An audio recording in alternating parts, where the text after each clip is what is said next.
السلام عليكم خوتي خواتاتي، كي دايرين؟ رمضان مبارك سعيد بالصحه والسلامه.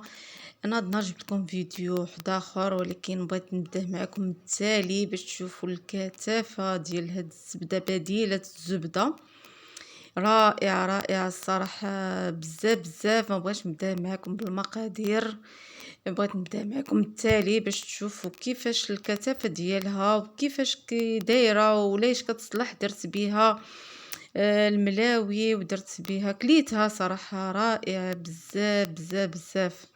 يعني ما تقولش انها ماشي زبده، والله الا الضياف ديالي عطيتها لهم وكلاوها وما داوش الفرق، صحاب لهم بلديه، وفي الاخر قلت لهم انها ماشي بلديه ولكن بحالي بلديه، يعني مفيده ما فيها شي حاجه مضره، يعني مزيانه.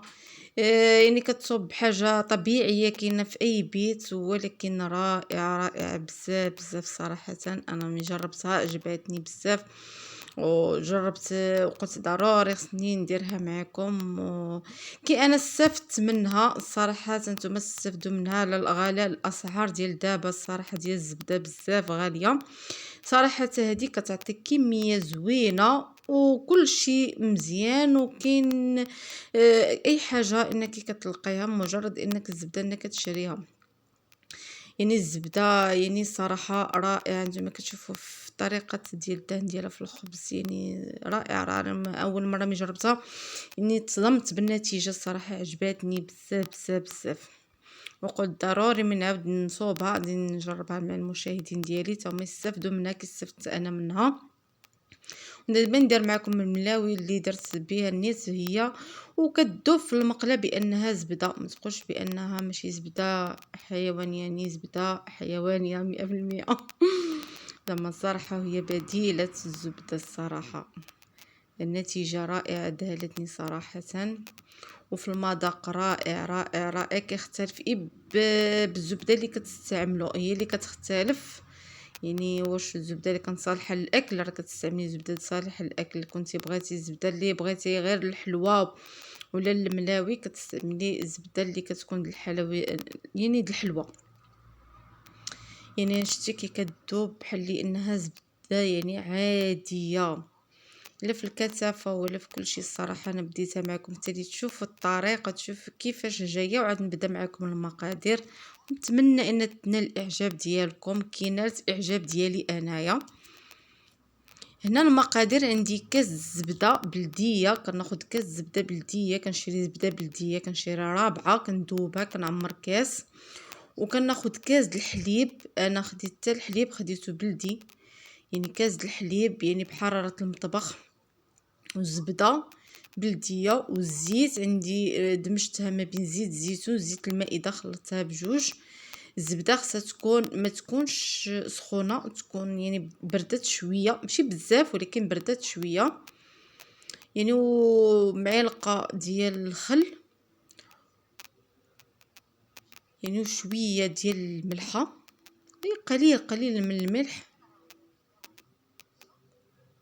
هذا ملعقه الحامض هي زيدتها ضفتها الحامض، وقبيصه صغيره د الملح، قبيصه صغيره يعني ماشي كبيره بزاف، قبيصه صغيره د الملحه.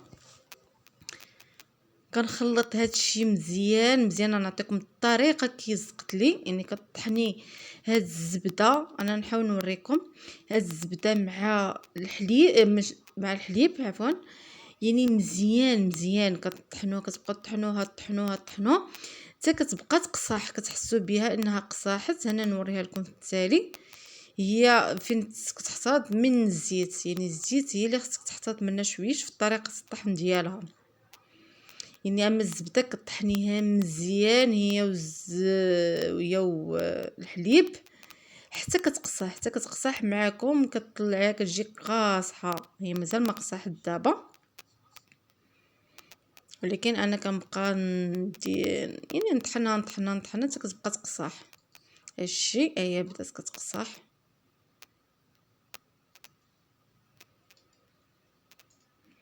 يعني صراحه جربتها رائعه رائعه رائعه بزاف بزاف بزاف.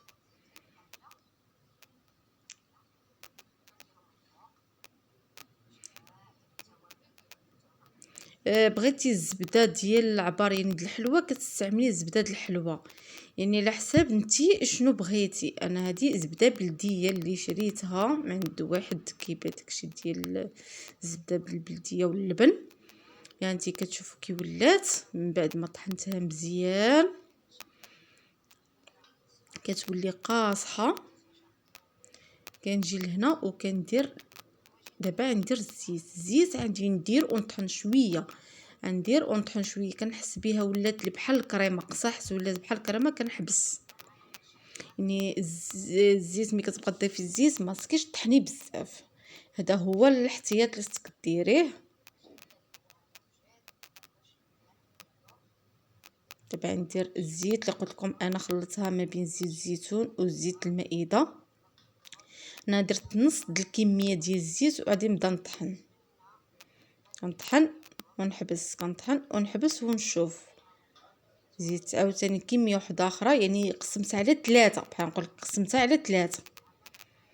هيا شتي كي لاحظت انها بدات كتولي لي على شكل كريمه كنكب داك الزيت كلها كنكبها في دقه وحده، حيت عندي غير شي 2 طحنات وغنحبس ما نزيدش بزاف.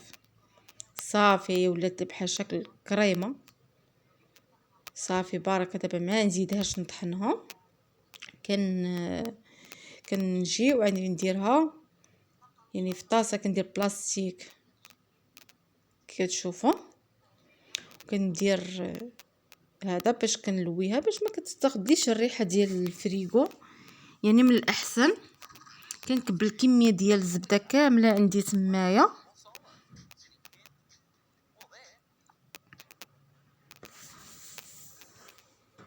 لا ضروري خصنا نسرمو داك المونيليكس ضروري ما خصناش نخليو شي حاجه تضيع. يعني الصراحه ولكن النتيجه اذهلتني صراحه رائعه رائعه بزاف بزاف بزاف بزاف. جمعتها في بلاستيكه كي كتشوفوا. خليتها تاخذ داك الشكل ديال الطاسه، ولكن كنجمعها وغنديرها في المجمد لمده تقريبا 3 سوايع خليتها. لكن انا بالحكم من هذا خصني نصور دغيا ما نتسناش 3 سوايع، خليتها 2 ساعات ونص تقريبا لقيتها جمعت صافي. اما كل ما بقات في الفريغو صدقوني صراحه كتجي رائعه. مي كنستعمل الباقي كردو الفريغو، ولكن هذه نفسها مي نضرب واحد الكميه وكتبقى لي تقريبا واحد الكاس، هي نفسها كنصوب بها الزبده وحده اخرى. يعني ما كنرجعش نشري نفسها، غادي ندوبها وغادي نستعملها عاوتاني في الزبده وندير بها زبده اخرى لان كتولي زبده نيشان. دابا انا هذه اللي درتها معكم راني زبده اللي كنت استعملتها قبل، لان قلت لك انا جربتها ونفسها دوبتها وعمرت كاس ودرت معاكم هاد الطريقه. يعني ماشي نقول لك انا شريت الزبده هاد المره الثانيه ما شريتش الزبده، انا مجرد اللي بقات لي خديت منها كاس ودرتها دوبتها وكما قال استعملتها معاكم. هو نفس الكميه ديال الكاس ديال الزيت غادي ناخذ ديال الزبده كناخذ الحليب نفسه. انا كون ما كانت زبده بلديه يعني صالحه للاكل ما او سونطرال هذيك صالحه للماكله هي كتخرج لك بحال سونطرال، يعني كتاكلي سونطرال يعني نفسها. هذه بلديه كتاخدي بحال اللي كتاكلي انها يعني زبده بلديه يعني بداك المذاق ديالها نفسه. كان بغيتي تصوبيها الحلوه ولا شي حاجه كتاخديها هذيك ديال الحلوه. يعني شنو ما درتي زبده ديال اي حاجه كطلع لك نفسها. يعني المره الثانيه كتاخدي نفس اللي بقات لك كتذوبيها وتصوبيها. انا قلت لك هذه انا اللي مذوباها يعني من هذيك الاولى اللي صوبت. صراحه النتيجه رائعه رائعه بزاف. نتمنى انكم تنال الاعجاب ديالكم وتخليو لي كومونتير وتجربوها، وما تنساونيش من لايك والاشتراك باش كيوصلكم اي جديد. كنتمنىكم انكم تدعموني باش يوصلكم جديد ديال الوصفات اللي كندير او اللي كنجربها. كنبغي ملي كتنجح معايا كنبغي نشاركها معاكم. يعني انت كتشوف ان ملي كتذوب بانها زبده صراحه رائعه رائعه بزاف بزاف.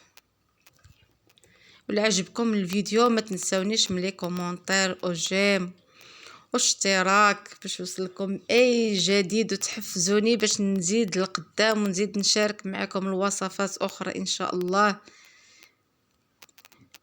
بالصحة والراحة ورمضان مبارك سعيد.